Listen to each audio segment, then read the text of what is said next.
Hello દોસ્તો, આજે આપણે સ્પેશિયલ ગુજરાત પોલીસ ભરતી 2024-25ની શારીરિક કસોટી છે, એટલે કે ગ્રાઉન્ડ છે, તમે કહો તેમ, એટલે કે દોડ છે આપણી, જે ટૂંક જ સમયમાં આવવાની છે. તેમાં દોસ્તો અમુક વિદ્યાર્થીનો પ્રશ્ન હોય છે કે આપણે બૂટ એટલે કે શૂઝ કેવા પહેરવા જોઈએ.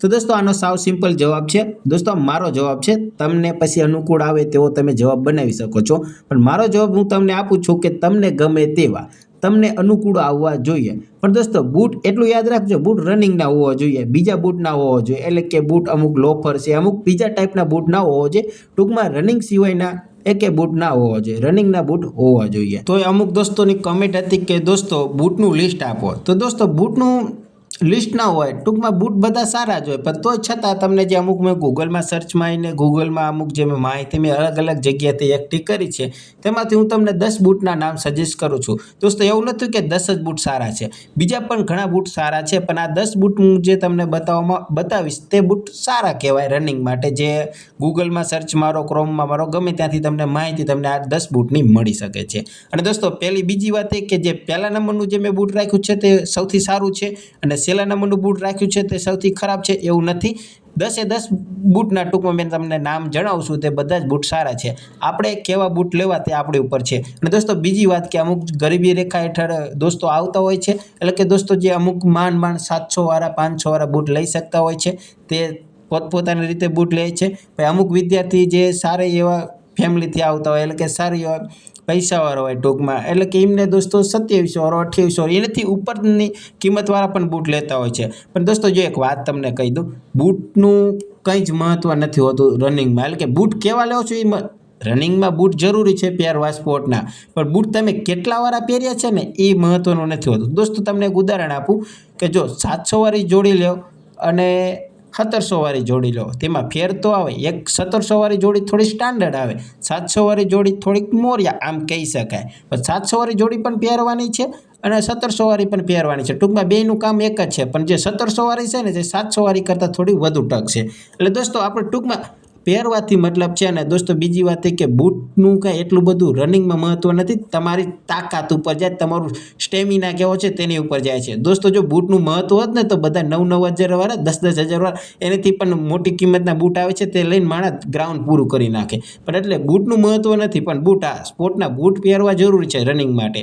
ક્યારેક જો દોસ્તો ગ્રાઉન્ડમાં તમને કાંકરાવાળું ગ્રાઉન્ડ મળી જાય, તમે બૂટ વગર દોડતા હોય, અમુક દોસ્તો મેં ગ્રાઉન્ડમાં જોયા છે બૂટ વગર પણ દોડતા હોય છે, તે પછી ગ્રાઉન્ડ ક્યારેક જો મોરું આવી ગયું ને દોસ્તો, કાંકરો બાંકરો પગમાં ગરી જાય ને આપણું રનિંગ ના થાય. તો એટલા માટે દોસ્તો મારું તો કેવું એવું છે કે રનિંગ તો બૂટ પહેરીને જ કરવું જોઈએ, બૂટ વગર ના કરવું જોઈએ. પણ દોસ્તો અમુક વિદ્યાર્થીઓની ટેવ પડી ગઈ હોય છે કે બૂટ વગર દોડતા હોય છે, તો દોસ્તો કંઈ વાંધો નહીં, પણ તમારે ગ્રાઉન્ડને ધ્યાનમાં રાખીને જોઈ લેવું જોઈએ ગ્રાઉન્ડ કેવું છે. ગ્રાઉન્ડ જો ખરાબ આવી ગયું તમારી માટે તો તમને તકલીફ પડી શકે છે.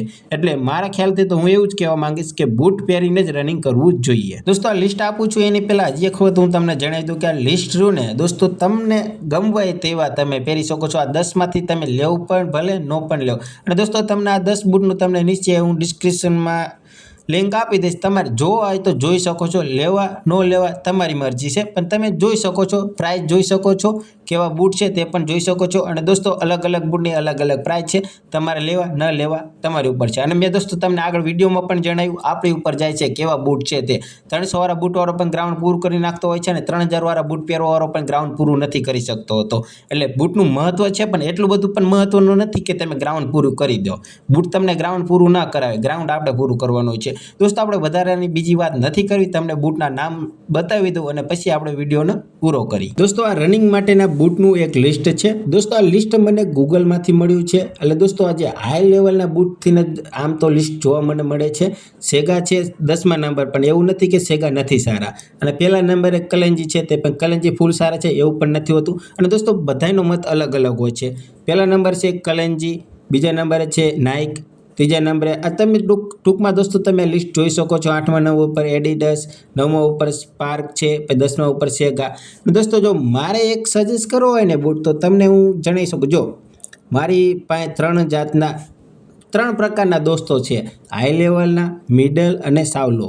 લો વાળા સેગા પહેરે છે, મિડલવાળા સ્પાર્ક પહેરે છે અને હાઈ લેવલના જે અમુક દોસ્તો છે ને તે એડિડસ, નાઇક અથવા કલંજી પહેરે છે. અને દોસ્તો બીજા પણ બૂટ પહેરતા હોય છે, પણ દોસ્તો હું તમને જણાવી દઉં, મેં તમને કીધું તેમ આપણી આવક પ્રમાણે આપણે બૂટ લેવા જોઈએ. અમુક વિદ્યાર્થીના પપ્પા કે મમ્મી કે ભાઈ કે સારી આવક ધરાવતા હોય તો સારા એવા બૂટ લઈ શકે છે.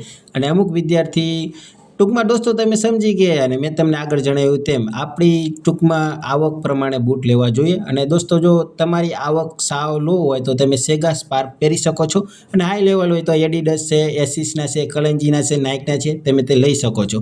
અને દોસ્તો હું તમને લિંકમાં હમણાં બધા જ બૂટની લિંક આપું છું, તમે જોઈ લેજો. તમને જે ગમે તે તમે લઈ શકો છો, ના પણ લઈ શકો છો. હું એવું નથી કહેતો તમે લેવો તે, પણ તમે બૂટ તો જોવા જજો કેવા કેવા બૂટ છે તે એક વખત જોઈ લેજો. તો દોસ્તો તમારો બૂટનો પ્રશ્નનો જવાબ મળી ગયો છે. તમારે જો કોઈ બીજા પ્રશ્ન હોય તો તમે કમેન્ટમાં જણાવજો. અને દોસ્તો તમને જો પાઠ્યપુસ્તકના કોષ્ટકના વિડીયો જોતા હોય તો તમને પ્લેલિસ્ટમાં મળી જશે, તમે જોઈ શકો છો. તો ચાલો દોસ્તો મળીએ બીજા વિડીયોમાં. જય હિન્દ, જય ભારત.